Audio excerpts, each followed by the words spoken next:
દિવાળીના તહેવારમાં આપણે બીજી કોઈ મીઠાઈ બનાવીએ કે ના બનાવીએ, પણ મગજ તો આપણા દરેકના ત્યાં અચૂકથી બનાવવામાં આવે છે. પણ મગજ બનાવવાની વાત આવે ને ત્યારે એવું થાય છે કે મગજનો લોટ જો બરાબર શેકાયો ના હોય ને તો સ્વાદ બરાબર ના આવે. ક્યારેક ઘી વધારે પડી જાય, ક્યારેક ઘી ઓછું થાય. તો આજે હું તમને પરફેક્ટ માપની સાથે મગજ કેવી રીતે બનાવાય એની રેસીપી બતાવીશ, જેથી તમે જ્યારે પણ મગજ બનાવો ને તો તમારો એકદમ સરસ દાણાદાર મગજ બને, ના વધારે ઘી પડે કે ના ઓછું ઘી પડે, એકદમ પરફેક્ટ મગજ બનીને તૈયાર થાય.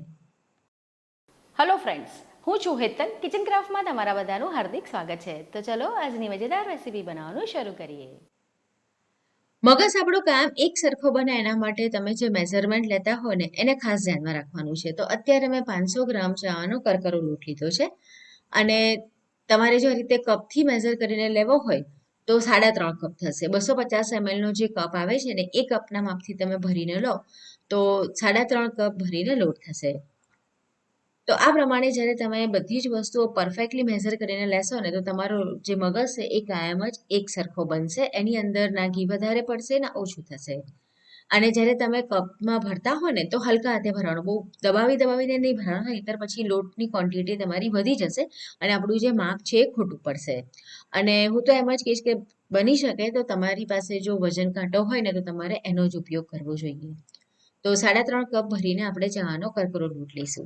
હવે 500 ગ્રામનું મેઝરમેન્ટ છે, એટલે 500 ગ્રામ તમારો લોટ હોય તો એની અંદર 300 ગ્રામ તમારે બુરું ખાંડ લેવાની અને 300 ગ્રામ ઘી લેવાનું હોય છે. અને મગજ બનાવતી વખતે હંમેશા આપણે બુરું ખાંડનો ઉપયોગ કરવાનો છે, દળેલી ખાંડનો ઉપયોગ નહીં કરવાનો. એનું કારણ હું તમને આગળ જણાવીશ. અને ઘી આપણે લઈએ તો 300 ગ્રામ છે વજનમાં, અને જો તમે કપથી મેઝર કરો તો 1.5 કપ થશે. અને ઘી આ રીતે આપણે પીગળેલું હોય ને એવું લેવાનું છે, થીજેલી ઘીનો ઉપયોગ નથી કરવાનો. તો બધી જ વસ્તુઓ પહેલા આ રીતે તૈયાર કરી દેવાની. હવે લોટને આપણે શેકવાનો છે. શેકવા માટે આપણે શું કરીશું, પહેલા બધું જ ઘી એડ નહીં કરી દઈએ. ક્યારેક એવું થાય છે કે ચણાનો લોટ હોય ને એ ક્યારેક થોડું ઓછું ઘી એબ્ઝોર્બ કરે, તો આપણને થોડું બની શકે કે ઓછું ઘી જોઈએ. તો પહેલા આપણે ઘી બધું જ એડ નહીં કરીએ. આ રીતે 3 મોટા ચમચા ભરીને ઘી એડ કરીશું અને લોટ એની અંદર એડ કરવાનો છે. એકદમ ધીરા ગેસે આપણે આ લોટને શેકવાનો છે. અને શેકવા માટે તમારી પાસે જો આ રીતનું લોખંડની કડાઈ હોય ને તો એનો ઉપયોગ કરજો. કોઈ પણ જાડા તળિયાવાળી કડાઈનો ઉપયોગ કરી શકાય છે, પણ લોખંડની હોય તો સૌથી સરસ. હવે તમે મિક્સ કરશો ને પહેલા તો આ રીતે તમને થોડા ગાંઠા દેખાશે, પણ જેમ જેમ આપણો લોટ શેકાશે, ઘી ગરમ થશે ને એટલે ગાંઠા એની જાતે છૂટા પડતા જશે. અને આ રીતે લગભગ એને 8 થી 10 મિનિટ શેકી લઈએ ને પછી આપણે ફરીવાર એની અંદર ઘી એડ કરવાનું છે. તો આપણે 3 પાર્ટમાં અહીંયા ઘી એડ કરીશું. અને આ ટોટલ લોટને શેકવામાં મને 45 થી 50 મિનિટ જેટલો સમય લાગ્યો હતો. તો શેકવામાં બિલકુલ જ ઉતાવળ નહીં કરવાની. જેટલો તમારો મગજનો લોટ સરસ શેકાયો હશે ને એટલો જ તમારા મગજનો સ્વાદ આવશે. બધો જે આપણો ચાનો કરકરો લોટ છે એટલે એનો એક એક જે કણ છે ને એ એકદમ સરસ શેકાવવું જોઈએ. અને ઘીમાં શેકાઈને જ્યારે એકદમ સરસ ફૂલી જાય ને પછી તમે મગજનો સ્વાદ જુઓ કેટલો સરસ આવે છે. અને સતત આપણે એને ચલાવતા રહીશું, વચ્ચેથી છોડવાનું બિલકુલ નથી. હા, પહેલી વાર તમે જ્યારે આ રીતે શરૂઆતમાં ઘી એડ કરીને હલાવશો ને તો તમને આ મગજનો જે લોટ છે ને આપણો એ થોડો ભારે લાગશે, પણ જેમ જેમ એ શેકાશે ને એમ હલકો થતો જશે. અને જુઓ એનું જે ટેક્સચર છે ધીમે ધીમે એ ઘી એબ્ઝોર્બ કરવા લાગ્યું છે. અને આ રીતનું છે. હવે ફરીથી આપણે એની અંદર ઘી એડ કરી દેવાનું છે. આ રીતે જ્યારે તમે 2 થી 3 પાર્ટમાં એની અંદર ઘી એડ કરશો ને તો એકદમ સરસ તમારો જે લોટ છે ને એ શેકાઈ પણ જશે અને ફૂલશે પણ ઘણો. અત્યારે તમે એનું જે વોલ્યુમ આપણે પહેલા એડ કર્યો ત્યારે જોયું હતું, અને હવે આગળ આપણે ઘી એડ કરી દઈશું ને અને પછી ફૂલશે ને ત્યારે હું તમને બતાવીશ. અને આ ઘી આપણે નોર્મલ જ લેવાનું છે, બહુ વધારે ગરમ નથી લેવાનું.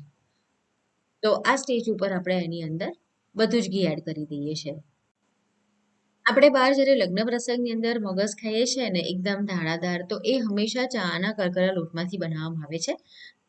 ઘણા લોકો આપણો જે ચાનો લોટ હોય છે ને ઝીણો લોટ એમાંથી પણ મગજ બનાવતા હોય છે. પણ અત્યારે મેં કરકરો લોટ લીધો છે ને એના કારણે જ એનું જે ટેક્સચર છે ને ખૂબ જ સરસ દાણાદાર બનશે. આ બધું જ ઘી એડ કરી દીધું છે. આપણો જે ચાનો લોટ છે પહેલા થોડા ઘીમાં શેકાયેલો છે એ તરત જ હવે એનું જે ટેક્સચર છે ને આખું બદલાઈ જશે અને આ રીતનું થઈ જશે. અને જેમ જેમ એ શેકાશે ને એમ આ રીતે ફૂલવા માંડશે. પહેલા તમે એનું વોલ્યુમ જોયું હતું ને, હવે તમે જોઈ શકો છો કે કેટલું થયું છે. અને આખા ઘરની અંદર એકદમ સરસ સુગંધ આવશે એટલે સુધી કે તમારા અડોશ પડોશમાં પણ ખબર પડશે કે આજે તો તમારા ઘરે મગસ બની રહ્યો છે. અને ચલાવવામાં તો બિલકુલ જ એ હલકો લાગશે. હવે એની અંદર આપણે આ રીતે દૂધ એડ કરવાનું છે. તો અત્યારે હું 1/4 કપ દૂધ એડ કરી રહી છું. લગભગ 3 થી 4 ચમચી જેટલું થશે. અને દૂધ તમે જ્યારે ઉમેરશો ને તો આપણો જે લોટ છે એ એકદમ સરસ શેકાયેલો છે, એનું ટેમ્પરેચર ખૂબ જ હાઈ છે. અને એની અંદર જ્યારે તમે દૂધ એડ કરશો ને તો આ રીતે લોટ ફૂલવા લાગશે. તમે જોઈ શકો છો કે ફૂલીને ધીમે ધીમે ઉપર આવી રહ્યો છે. અને હજુ જો આપણે એને જ્યારે એની અંદર તવેતો નાખીને હલાવવાનું સ્ટાર્ટ કરીશું ને તો હજુ વધારે એ ઉભરાશે, એટલે કે ઉપર આવશે, ફીણ આવશે. અને એટલા માટે જ્યારે તમે લોટ શેકો ને તો કડાઈ તમારે થોડી મોટી લેવાની છે, જેથી આ રીતની પ્રોસેસ થાય ને તો લોટ ઉભરાઈ અને બહાર ના આવે અને તમને લોટને શેકવામાં પણ સારું પડશે. એટલે લોટ તમારો હોય ને એના કરતાં થોડી વધારે મોટી કડાઈ લેવાની. તમે જોઈ શકો છો એકદમ સરસ ફૂલીને આ રીતે ઉપર આવી રહ્યું છે. હવે દૂધ એડ કરીએ ને એટલે એકદમ સરસ એની અંદર દાણો પણ પડશે અને કલર પણ એકદમ સરસ થશે. આપણે કોઈ જ આર્ટિફિશિયલ કલરનો પણ અત્યારે ઉપયોગ નથી કરવાના. તેમ છતાં એકદમ સરસ એનો કલર આવશે કારણ કે આપણે એની અંદર દૂધ એડ કર્યું છે.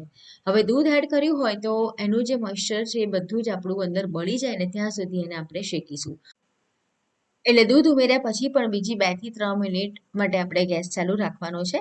અને તમને જો એવો આઈડિયા ન આવતો હોય ને તો તમે દૂધ એડ કર્યું ત્યારે તમે જોયું કે એકદમ ફૂલીને લોટ ઉપર આવે તો પણ દૂધનું જે આપણું મોઇશ્ચર હશે ઓછું થઈ ગયું હશે તો લોટ પાછો આ રીતે થોડો નીચે બેસી જશે. તો લોટ નીચે બેસે એટલે સમજવાનું કે આપણે જે દૂધ એની અંદર એડ કર્યું હતું ને એ બધું જ એની અંદર અત્યારે એનું જે મોઇશ્ચર હતું એ બધું જ બળી ગયું છે.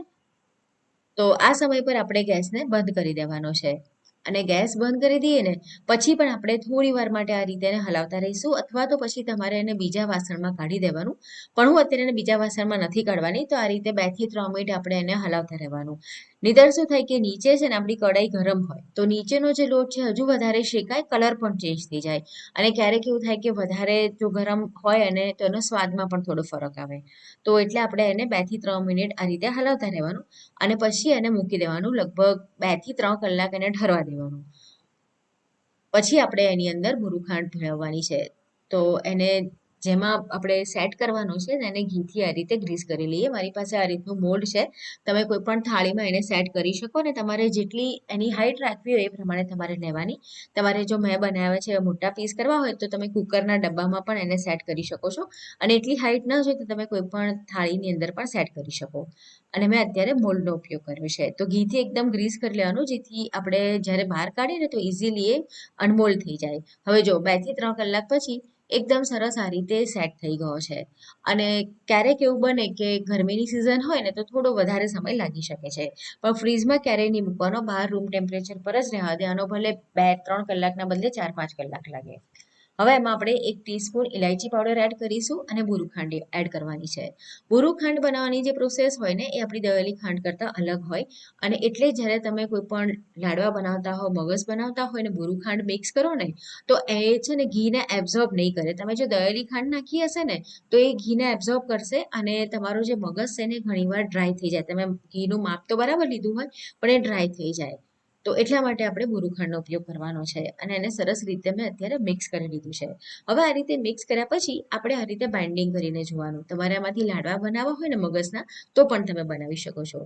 તો આ રીતે તમે બાઇન્ડ કરશો ને તો તમને સરસ દેખાશે કે બાઇન્ડિંગ આવી ગયું છે. જો આ સમય ઉપર એવું લાગે કે બાઇન્ડિંગ નથી તો ચિંતા નથી કરવાની. તમારે થોડું ઘી ગરમ કરીને એની અંદર એડ કરી દેવાનું.